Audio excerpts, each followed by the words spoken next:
Better late than never, I always say. So this was a carrot cake I made back in March for my husband's birthday and one of my good friends' birthdays. Their birthdays are a couple of days apart, and I thought I lost the footage, but I actually just found it. So you're in luck. As I said, this was a carrot cake I made, and it was from John Cannell, also known as Preppy Kitchen. I will link his recipe down below. You want to start off by preheating your oven to 350. His recipe calls for two 9-inch cake pans, but I am making a quarter sheet cake. So I did mine a little bit differently, but I will post the recipe and you can either do it his way or do it my way. Either way is fine. In a large mixing bowl, you're going to whisk together the flour, baking powder, baking soda, salt, cinnamon, and nutmeg. In a separate bowl, you are going to whisk together the sugars, oil, egg, vanilla, until well combined. You're going to pour the wet ingredients into the dry ingredients. Just until well combined, you're going to mix that up.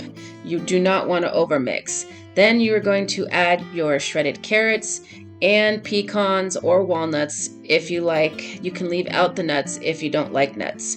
And you're going to mix again just until well incorporated, and then you are going to pour it into whatever pan you are going to use. As I said, I used a quarter sheet pan, and if you do a quarter sheet pan like I did, make sure that you check the baking time, because it will take a little bit less than it does for a round 9-inch, because 9-inch is going to be taller. This is a thin cake. So I made 2 layers here. Normally when I do sheet cakes of any size, I usually do 3 layers, but my friends don't eat a lot of sweets, and I knew that I would have a lot extra left over, and there was only about 15 of us, so I decided just to make a quarter sheet cake 2-layer. So if you are doing the 2 9-inch rounds, you're going to bake at 350 for about 30 to 35 minutes. If you're doing it my way, you're going to do it quite a bit less. You're just going to want to check it at about 20 minutes or so. And this is what they look like when they come out of the oven.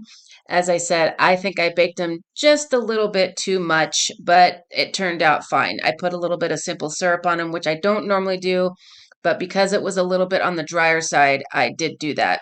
Here I'm going to flip out the cake onto a parchment paper, and I'm going to sprinkle some granulated sugar on the parchment paper. What that does is help to prevent the cake from sticking to the parchment paper, because when it's warm, it can actually stick to the parchment paper.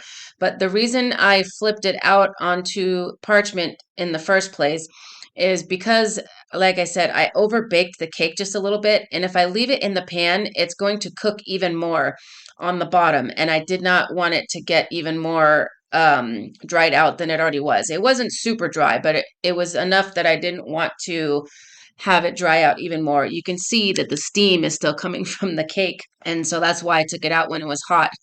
And also, another trick that you can do is to wrap your cake in plastic wrap and put it in the freezer. That will help lock in the moisture. So now I'm moving on to the cream cheese frosting.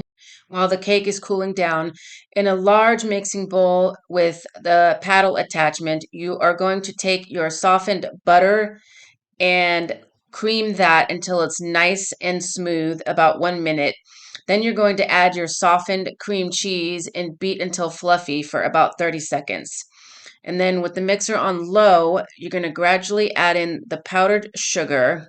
You can always add a smaller amount of powdered sugar if you want your frosting to be a little bit on the thicker side. But I personally like it where it's nice and flowy and easily to spread, because if you add too much powdered sugar, it can actually make it hard to spread on the cake, and you can get crumbs all over the place, which is another reason why I personally, and I know a lot of other bakers, frost frozen cakes, because that way you don't get crumbs all over the place.